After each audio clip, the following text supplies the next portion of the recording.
அதேமாரி பார்த்தீங்கன்னா நெக்ஸ்ட் என்னன்ட்டு out of the 4 stages the first 2 stage promotion and registration சரியா are necessary for both public and private companies. A private company can start operating its business immediately after registration, but a public company has to pass through 2 more stages: capital subscription and commencement of business. So a public company can raise fund from the public by issuing share after following all the legal provision of public issue which are specified in the Company Act. A public company can start operating of its business அப்படிங்கிறாங்க சரியா. மேற்கண்ட 4 நிலைகளில் முதல் 2 நிலைகளான உருவாக்கம் மற்றும் பதிவு செய்தல் என்பது பொது நிறுவனம் மற்றும் தனியார் நிறுவனத்திற்கு அவசியமானது ஆகும் சரியா. புரிஞ்சுதா? ஃபஸ்ட்டு 2 ஸ்டேஜ் யாருக்கு ரொம்ப இம்பார்ட்டன்ட் அப்படின்னு சொல்லி பார்த்தீங்கன்னாக்கா, யாருக்கு பொது நிறுவனம் தனியார் நிறுவனம், public company and private company, promotion registration ரொம்ப ரொம்ப இம்பார்ட்டன்ட். அதேமாரி பார்த்தீங்கன்னாக்கா நெக்ஸ்ட்டு தனியார் நிறுவனத்துக்கு அவசியமானதாகும். தனியார் நிறுவனம் என்பது வியாபார செயல்பாடுகளை பதிவு செய்தவுடன் உடனடியாக மேற்கொள்ளும் சரியா. இந்த தனியார் நிறுவனங்கிறது ப்ரைவேட் கம்பெனிங்கிறது என்னன்னு சொல்லி பார்த்தீங்கன்னாக்கா, வியாபார செயல்பாடுகளை ப்ராசஸ் என்ன பண்ணுறாங்க சொல்லி பார்த்தீங்கன்னாக்கா, அவங்க இதை என்ன பண்ணுறாங்க, நடைமுறை படுத்துகிறாங்க. வியாபார செயல்பாடு பதிவு செய்தவுடன் உடனடியாக மேற்கொள்ளும். ரெஜிஸ்டர் பண்ணணுன்னா உடனே என்ன பண்ணிடுவாங்கனாக்கா, immediately after registration public company அவங்க உடனே ஸ்டார்ட் பண்ணிடுவாங்க, ஆப்ரேட் பண்ண ஆரம்பிச்சிடுவாங்க. ஆனால் பொது நிறுவனம் 4 நிலை கடந்த பின்பு தன்னுடைய செயல்பாடுகளை தொடங்கும். But a public company has to pass through 2 stage: capital subscription and commencement business அப்படிங்கிறாங்க. அதனால் பொது நிறுவனம் என்ன பண்ணும், பப்ளிக் கம்பெனி என்ன பண்ணுவாங்கன்னு சொல்லி பார்த்தீங்கன்னாக்கா 4 ஸ்டேஜ். ஃபஸ்ட்டு ப்ரொமோஷனு, அதுக்கப்புறம் registration, capital subscription and commencement business. இதை கடந்த பின்னாடி தான் என்ன பண்ணுவாங்கன்னு சொல்லி பார்த்தீங்கன்னாக்கா அவங்க நடத்துவாங்க அப்படின்னு சொல்லியிருக்கிறாங்க. அதேமாதிரி public company can raise fund from the public by issuing share after following all the legal provision of public issue which are specified in the company act. A public company can start operating of its business. பொது நிறுவனம் தன்னுடைய நிதியை உயர்த்த பங்குகளின் மீதான பொது வெளியீட்டை செய்கிறது சரியா. பப்ளிக் கம்பெனி என்ன பண்ணுறாங்கன்னு சொல்லி பார்த்தீங்கன்னா, தன்னோட ஃபினான்ஸு கேபிட்டல் ரைஸ் பண்ணுறதுக்காக என்ன பண்ணுறாங்க, ஷேர்ஸ் இஷ்யூ பண்ணுறாங்க. பொது வெளியீட்டு தொடர்பான சட்ட தேவைகளை பூர்த்தி செய்து நிறுவன சட்டத்தின் மூலம் தனது வியாபார நடவடிக்கைகளை மேற்கொள்ளும் சரியா. பப்ளிக் கம்பெனி பப்ளிக் இஷ்யூ என்ன பண்ணுறாங்கன்னு சொல்லி பார்த்தீங்கன்னாக்கா, அவங்க சட்ட தேவைகளை பூர்த்தி செஞ்சு வியாபார நடவடிக்கைகளை என்ன பண்ணுறாங்க, அவங்க மேற்கொள்கிறாங்க அப்படிங்கிறாங்க. அதேமாதிரி next share and share capital சரியா. ஷேர் அண்டு ஷேர் கேபிட்டல் அப்படிங்கிறாங்க. Share and share capital. The term capital is viewed by a layman as the money which a business person invests in the business, and in case of company raise the capital by issue of shares, they uses this money to meet its requirement by way of acquiring business premises and stock in trade, which are called the fixed capital and the circulating capital respectively. The forms loan or borrowed capital is sometimes used to mean money borrowed by the company and secured by issuing debenture.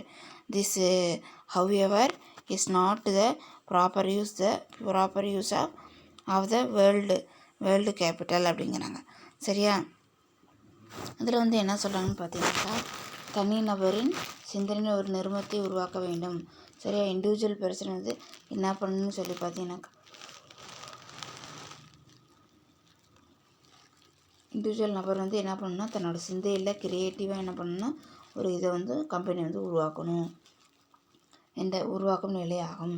தனிநபரின் கருத்துக்கள் எவருக்கு தோன்றுகிறதோ அவரே தோற்றுவிப்பார் என கூறுகிறோம். Individual பர்சனுக்கு அந்த கம்பெனியை உருவாக்கணும்னு சொல்லி என்ன பண்ணுது, ஒரு ஐடியா வந்து வந்துச்சுன்னா அவரை தான் என்னங்கிறாங்க, ப்ரொமோட்டார் அப்படின்னு வந்து சொல்கிறாங்க. சரியாப்பா. அதேமாதிரி நெக்ஸ்ட்டு பார்த்தீங்கன்னாக்கா என்னன்னு சொல்லிட்டு, நிர்ம சட்டம்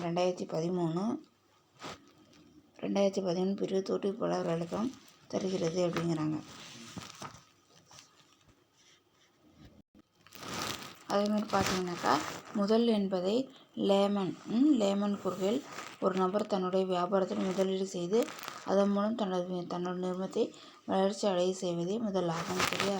ஒரு பர்சன் வந்து என்ன பண்ணுறாங்கன்னு சொல்லி பார்த்தீங்கன்னா, தன்னோட பிஸ்னஸில் என்ன பண்ணுறாங்க, இன்வெஸ்ட்மெண்ட் வந்து பண்ணி அதை வந்து என்ன பண்ணிக்கிறாங்கன்னு சொல்லி பார்த்தீங்கன்னாக்கா வளர்ச்சி அடைய வைக்கக்கூடியது. அதில் என்ன சொல்கிறாங்க, முதல் அப்படின்னு சொல்கிறாங்க. இந்த முதல் தொகை நிறுவனம் உயர்த்த பங்கு வெளியிடுகிறது. முதல் தொகையை வந்து ரைஸ் பண்ணுறதுக்காக என்ன பண்ணுறாங்க, கம்பெனி வந்து ஷேர்ஸ் வந்து இஷ்யூ வந்து பண்ணுறாங்க. இப்படி பங்குகளை வெளியிட்டு கிடைக்கக்கூடிய பணத்தினை கொண்டு நிறுவனம் ஆனது சரக்கு, வணிக வளாகம் போன்ற சொத்துக்களை வாங்கி தனது நிலை முதலில் உயர்த்துகின்றனர். சரி, இப்படிப்பட்ட பங்குகளை வாங்கி என்ன பண்ணாங்க, வெளியிட்டு அது மூலமாக கிடைக்கக்கூடிய பணத்தை வச்சு நிறுவனம் வந்து தனக்கு தேவையான சரக்கு, வணிக வளாகம் போன்ற சொத்துக்களை வாங்கி என்ன பண்ணுறாங்க, தனது நிலை முதலை வந்து என்ன பண்ணுறாங்க, உயர்த்திக்கிறாங்க அப்படிங்கிறாங்க. அதேமாதிரி கடன் அப்படின்னு சொல்கிறாங்க. கடன் அல்லது பிறரிடம் வாங்கிய முதல். சரியா. அதான் லோன் ஆர் பாரோடு தொகையானது சில சூழ்நிலைகளில் பணமாக பெறப்பட்டு நிறுவனத்தினை பாதுகாப்பினை கருத்தில் கொண்டு கணக்கீட்டு பத்திரங்களை வெளியிடுகின்றனர். சரி, ஒரு தொகையான சில சுச்சுவேஷனில் பணமாக வந்து பெறப்பட்டு நிறுவனத்தின் பாதுகாப்பினை கருத்தில் கொண்டு கணக்கீட்டு பத்திரங்கள் வெளியிடுகின்றனர். ஆனால் இதற்கு முதல் என்ற வார்த்தையை பயன்படுத்த முடியாது. ஆனால் இதை வந்து முதல்னு சொல்ல முடியாது. இன்னொருத்தருட்டாங்க வாங்கி என்ன பண்ணுறாங்க, தன்னுடைய தேவை வந்து பூர்த்தி வந்து செஞ்சுக்கிறாங்க. அதை வந்து என்னென்னு சொல்ல முடியாதுன்னு சொல்லி பார்த்தீங்கன்னாக்கா முதல்னு என்ன பண்ண முடியாது, நம்ம வந்து சொல்ல வந்து முடியாது அப்படிங்கிறாங்க. அதே மாதிரி நெக்ஸ்ட்டு பார்த்தீங்கன்னாக்கா என்னென்னு சொல்லிட்டு, in case of company limited by shares the word capital means the share capital. The capital in term of rupees divided into specified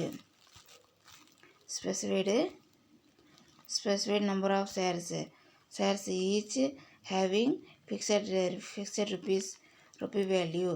For share capital of a company is 10 lakh. சரியா, 10 lakh which can be divided into 10,000 shares of rupees 100 each, or 1 lakh shares of rupees 10 each, wherever is responsible to the companyங்கிறாங்க.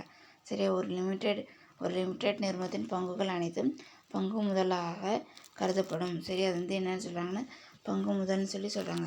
இதை ரூபாய் என்ற மதிப்பு ஒரு நிலையான மதிப்பினை கொண்டு மதிப்பிடப்படுகிறது. ரூபாய்ன்னு சொல்லி ஒரு ஃபிக்ஸடாக என்ன பண்ணுறாங்கன்னு சொல்லி பார்த்தீங்கன்னாக்கா அதை வந்து என்ன பண்ணுறாங்க, அதை வந்து கொண்டு வந்து வராங்க.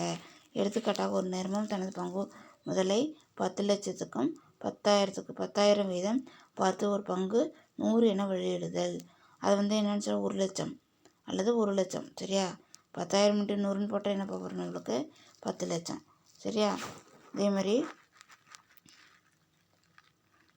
பார்த்தீங்கன்னாக்கா அல்லது 1 லட்சம் பங்குகள் ஒன்றுக்கு 10 வீதம். 1 லட்சம் பங்குகள், 10,000 பங்குகள் இல்லாட்டி 1 லட்சம் பங்குகள், அது 100 ரூபா இல்லாட்டி இது 10 ரூபா வீதம் வெளியிடுதல். அதில் எது நிறுவனத்திற்கு சாதகமாக உள்ளதோ அதை எடுக்கும் அப்படின்னு வந்து சொல்கிறாங்க.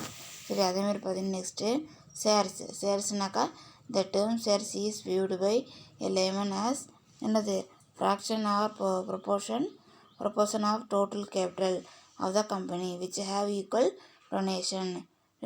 denomination. It simple the total capital of the company is shared by one person and each share is having equal valueங்கிறாங்க.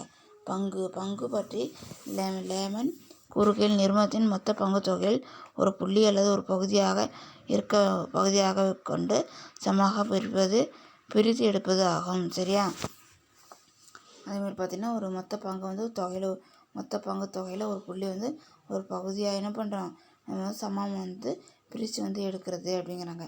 இதில் நிறுவனத்தில் உள்ள அனைத்து நபர்களுக்கும் பிரிக்கும் போது சரிசமமான மதிப்பில் மொத்த பங்கு தொகையை பிரிப்பார். சரியா. சமமான பங்குல எல்லாத்துக்கும் ஒரே ஈக்குவலாக என்ன பண்ணியிருக்காங்கன்னு சொல்லி பார்த்தீங்கன்னாக்கா இதை வந்து பிரிச்சுருவாங்க அப்படிங்கிறாங்க. அதேமாதிரி நிறுவன சட்டம் according to section 284 of the companies act 2000 13. Share means share in the share capital of a company and includes stock except where a distinction between stock and share is expressed or implied. நிறுவ சட்டம் 2013 பிரிவு 284 படி பங்கு என்பது நிறுவனத்தின் பங்கு மூலதனம் ஆகும். இதில் பங்கு தொகுதியும் அடங்கும். பங்கு தொகுதிக்கும் பங்கிற்கும் வெளிப்படையாகவோ அல்லது மறைமுகமாக வேறுபாடு ஏதும் சொல்லப்படாத நிலையில் மற்றும் பங்கு என்பதில் பங்கு தொகுதியும் உள்ளடங்கும் அப்படின்னு சொல்லாங்க. சரியாப்பா? நிறுவன சட்டம் 2013 284 ஷேர்ஸுங்கிறது என்ன? பங்கு மூலதனம்ங்கிறாங்க. ஷேர் கேபிட்டல் அப்படின்னு சொல்கிறாங்க. சரியா? அது மட்டும் இல்லாமல் இதில் பங்கு தொகுதியும் அடங்கும். சரியா? இன்க்ளூட் ஸ்டாக் எக்ஸப்ட் வேர் த டிஸ்டிங்ஷன். இதில் பங்கு தொகுதியும் பங்கிற்கும் வெளிப்படையாக மறைமுக வேறுபாடு எதுவும் சொல்லப்படாத நிலை மற்றும் பங்கு என்பதில் தொகுதியும் உள்ளடங்கும். அதேமாதிரி டைப் கொடுத்துருக்காங்க. கைண்ட்ஸ் ஆஃப் என்னது? டைப்ஸு. சரி, அதோட டைப்ஸ் என்னென்னு சொல்லி கொடுத்துருக்காங்க. அக்கார்டிங் டு செக்ஷன் 43 ஆஃப் என்னது